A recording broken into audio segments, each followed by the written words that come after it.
গত বছরের 15 অক্টোবর থেকে মোবাইল গ্রাহকদের জন্য 3 ও 15 দিনের ডাটা প্যাকেজ বন্ধ করে দেয় বিটিআরসি। নতুন নিয়মে 37 ও আনলিমিটেড এই 3 মেয়াদে ডাটা অফারের নির্দেশনা দেওয়া হয়। যদিও ওই সময় বিটিআরসির জরিপে উঠে আসে প্রায় 70% অর্থাৎ 7 কোটি গ্রাহকের পছন্দ 3 দিন মেয়াদি প্যাকেজ।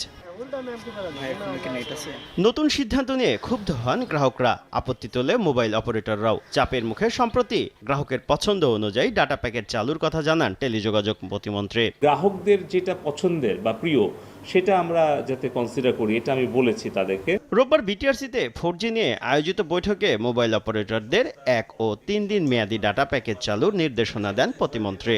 গ্রাহকদের সন্তুষ্টির মতোই তারা প্যাকেজগুলো তৈরি করছে। সব ব্যাপারে কোনো থাকবে না, রেস্ট্রিকশন থাকবে না।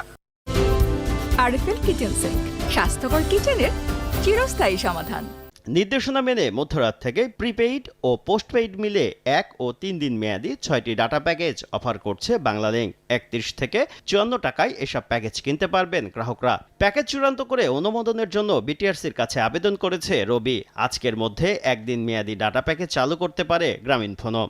মন্ত্রী মহোদয় যেভাবে বলেছিলেন 1 দিন এবং 3 দিনে দিচ্ছি।